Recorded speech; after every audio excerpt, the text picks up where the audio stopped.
Welcome to PHRC Raising the Standard, the television show for the Paducah Human Rights Commission right here in Paducah, Kentucky. And I love saying the award-winning Paducah, Kentucky. I'm proud of my community. I'd like to give a shout out to Mayor Harless and City Manager Jeff Pedersen and our city commissioners, and for allowing us to have what we need in order to operate as a local commission. And I would also like to give a shout out to our board, who for whom the chairperson is Commissioner Gary Reese, and our office manager, Mrs. Ruth McCabe. You know, you always have people behind the scenes when we're doing things like this that you don't know about sometimes. You don't see them all the time, but I just want you to know that there are some wonderful men and women who always help to make things possible. Which brings me to our guest, Ms. Mary Ann Taylor with Kentucky Commission on Human Rights, and she's done other segments with us, and this one is entitled Fair Housing, It's the Law. Welcome, Ms. Taylor. Welcome. Thank you. So glad to be back. Thank you. Thank you so much. Yeah. And I know this is huge. Fair housing is a big old chunk in our society of human rights and discrimination and all those things. And so I know that there's a great deal you want to share. But before you get started, please share a little bit about you, your background, and some of your experiences, your time with the commission. I have been at the commission 10 years. I am the head of Education Outreach and Intake, which means I'm out educating, reaching out, doing segments like this, setting in workshops, training, lots of training with fair housing providers as well as residents. On the Kentucky Commission on Human Rights, what we do, I train on the law, the actual civil rights law of Kentucky. I train on what human rights are in Kentucky. And that's a thing we should talk about on another segment sometime, the difference between human rights in the United States and human rights in other places. I'll hit on that a little bit as we talk about fair housing. My background is in social work, management and leadership. I love my job. I need a job, but I love my job. So if I had to pick one, I would pick this one because I feel that I can be effective and it's helpful to me. It builds me up. It gives me a sense of purpose. And I like being an advocate for folks. The Kentucky Commission on Human Rights itself is a neutral, fact-finding organization. We are a law enforcement organization. We're enforcing the Kentucky Civil Rights Act. But there does come a point in the process of complaints and filing complaints and charges where we do get to take an advocacy role. And so I definitely enjoy doing that. Yes. And also we want to share that Ms. Taylor, wonderful half, is a pastor, and so Pastor Taylor, we want to thank you for sharing your wife with so many people for so long, and we really appreciate that, and we appreciate you too, Pastor. Yes, thank you. It's been patient for 30 years now. Well, it'll be 30 in April, so that's a good thing. Yay! I'm clapping for you, Pastor Taylor. We also. Well, let me say this too, that Ms. Taylor is one of the greatest mentors I've ever had. She's my mentor, even between Louisville, Kentucky and Paducah, Kentucky, and I appreciate you. Also, fair housing is a huge chunk in discrimination claims, and all of those difficult issues that people have to deal with on the local and state level and even the national level.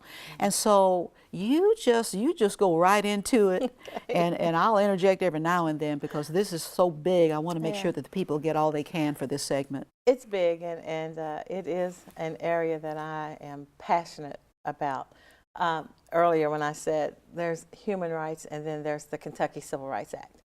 No matter where you go on this planet, people have the human right to have shelter. Yes. And they have the human right to be comfortable and to feel safe and to feel protected in that shelter. Even if it's a cardboard box, it's my cardboard box. And I have a right to be safe in my cardboard box. That takes on different meanings in different parts of the world. So often we will get a call and someone will say, my human rights have been violated. and I can hear an accent and I'll know that person is maybe not from Kentucky even, not from the States, and their human right is, I don't have any place to live, okay? I need you to help me find a place to live. And then that's when I have to be the bearer of bad news and say, that's not our role. The Kentucky Commission on Civil Rights, Kentucky Commission on Human Rights, we enforce the Civil Rights Act. So I can't help you find a place to live. But what I can do is, if you come to me and tell me you can't find a place to live because of, and that because of is followed up by my national origin, where I was born, where my ancestors were born, because of the color of my skin, because of my race, because I have a disability, because I have children 18 and under that live with me, whether they're mine or not, because I'm a woman, because I'm a man. You tell me that, then we can do business. Yes. So that's the difference between the human rights aspect and the civil rights aspect, the law that we enforce. Again, I keep saying this over and over, I'm seeing so many cases of disabled persons needing housing.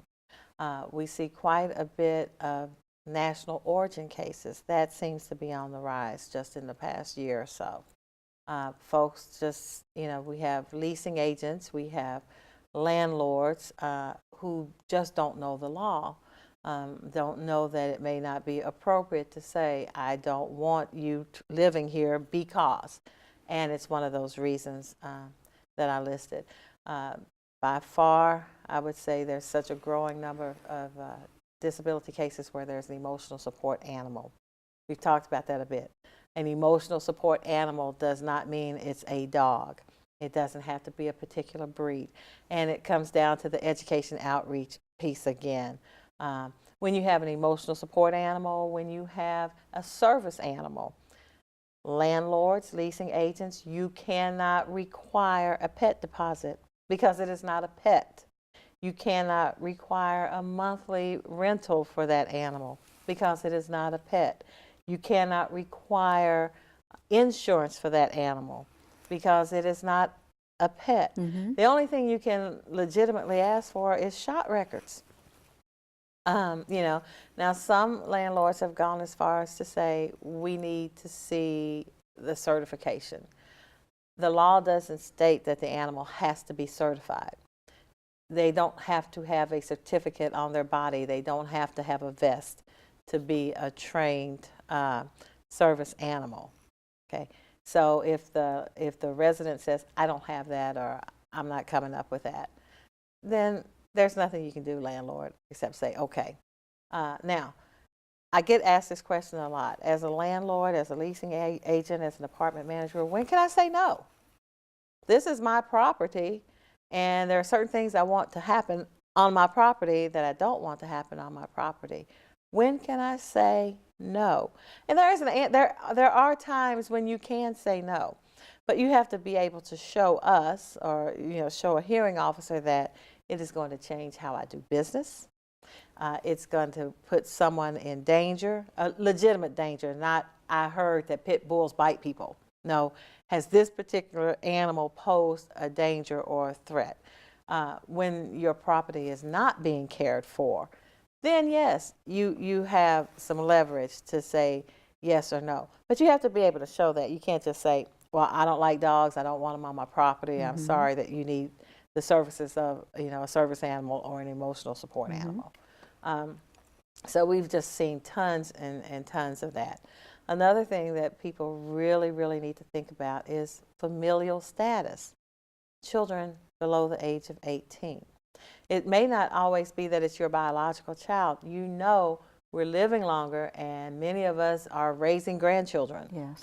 They live with us. Does that mean that they can come and live at the senior community? No. That's an exception when a leasing agent or someone can say no. A certain percentage of this particular property is over the age of 55. Right. So no. It's okay for them to say no, your grandchildren can't live here.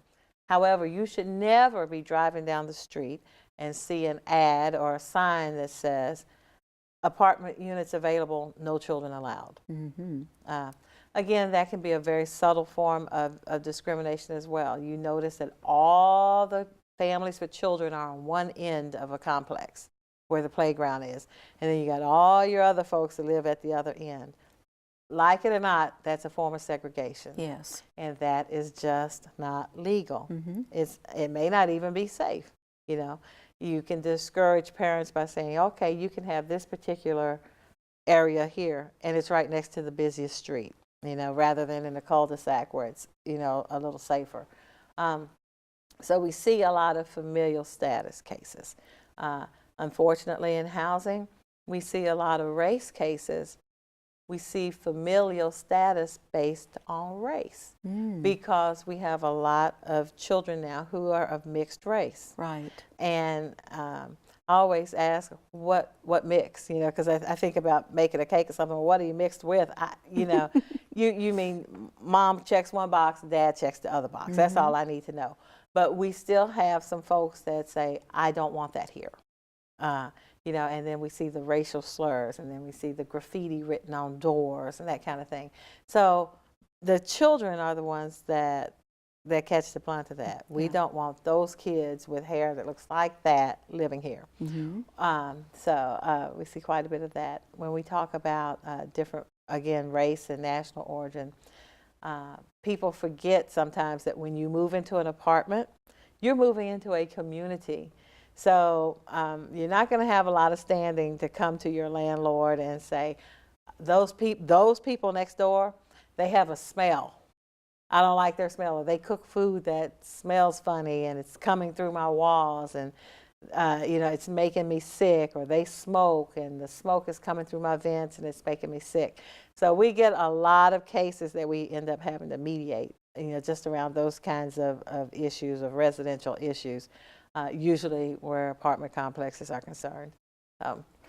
Well, when you do the education aspect, what are some of the things that you would encourage Paducah Human Rights Commission to do to facilitate that type of training?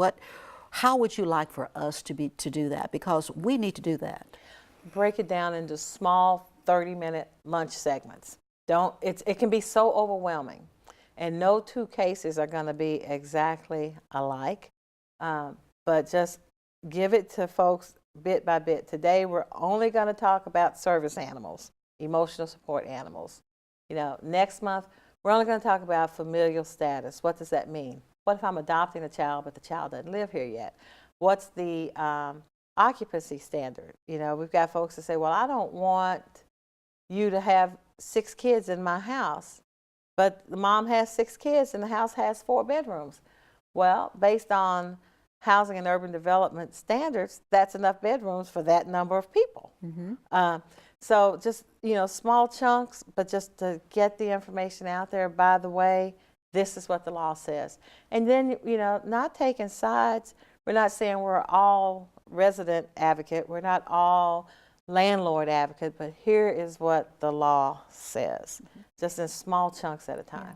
Now, for our board and for future board members, because you know there's turnover on boards, we could use the segments that we're taping on everything that you've ever come for, whatever topics you've come and pre-taped for.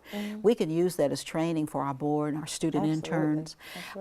Now, for a community-based or community level training, we can always call upon you and rely upon you to come, and we could plan an event where we could invite landlords, and we can invite realtors, realtor bankers, associations. maybe bankers would even be relevant, and managers, but people who have some direct contact and influence upon fair housing, just as we can do that for ADA and age and Correct. sexual orientation and all of those things. And we can rely upon you to come and facilitate those trainings. Absolutely. And another community to consider would be the housing specialists at your local universities. Yes. Because, you know, students do eventually leave the dorm and they want to go and live in houses and apartments, or 2 or 3 people in a, get together and rent a house. So they need to be prepared as they get out into the rental market or the, home buying market of Yes. what they can expect. So that is definitely a group that you would want to include. Yes. Yeah. Oh, awesome. Okay, well, the wheels are turning. Yeah. In fair housing, go back a little ways, and fair housing has always been an issue because human beings have always been an issue. But when did the law come into place? 68. 1968, so that's been a while. That's like 68? How old was I? Yes. Yes. Stop thinking about that one. Yes. That's been a while. And there have been some changes, some adjustments. There have been some additions and all those types of things. And so this is probably not the format for us to try to cover all of that. But what significant change can you note since 1968 in fair housing? Well, first of all, I guess the familial status is the most significant, and tying that into sex.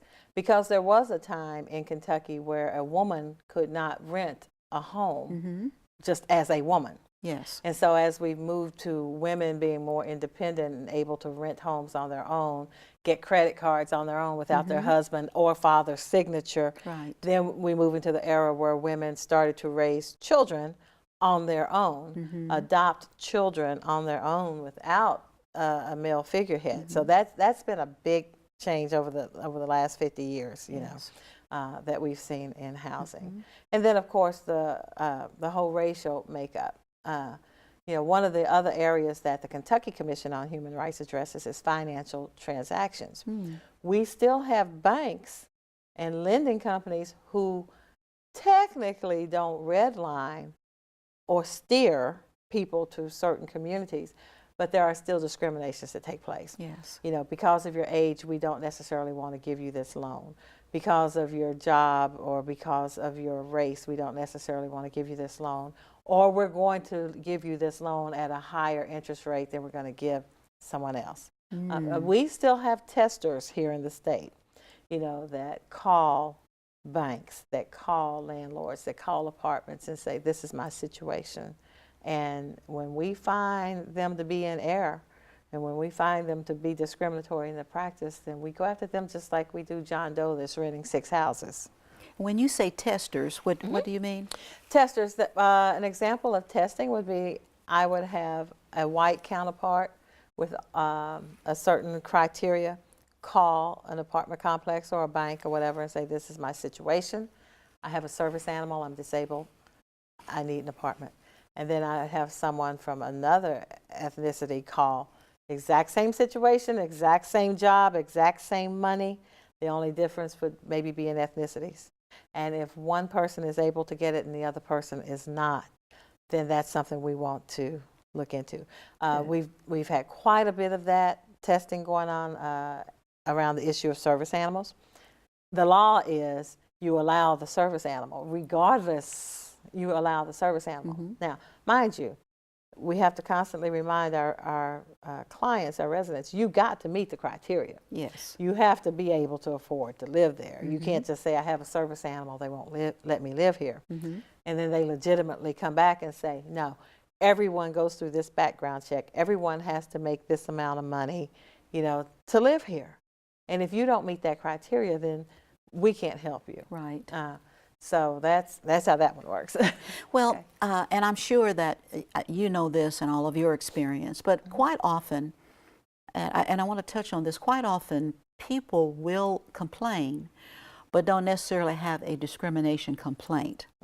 And you were sharing with us on other segments that that there's an issue, but it might not be what they want it to be, or how they want it to come out. That's exactly right. There may be an issue, and as we finally get to talk with that person and maybe get them calm down a bit to find out what's really going on.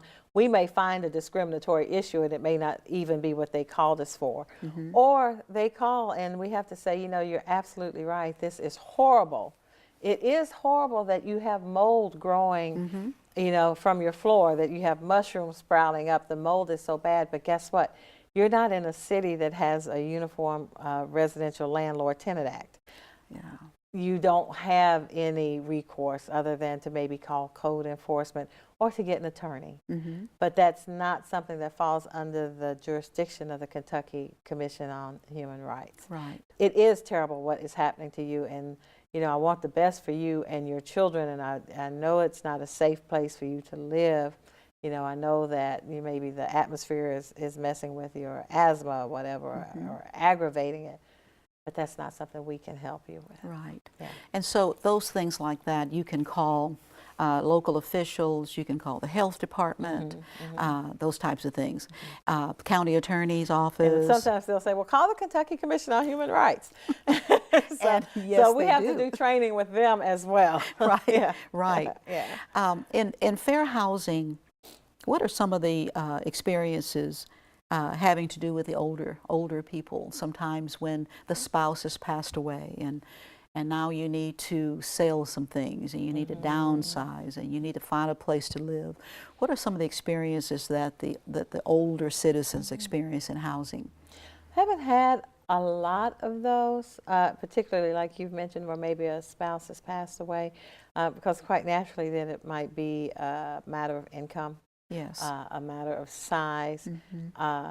It could be that the spouse was the handicap party, and that spouse is no longer there, and you've got someone on a waiting list that needs that particular handicap accessible unit, and so now you've got someone being asked to move. Right.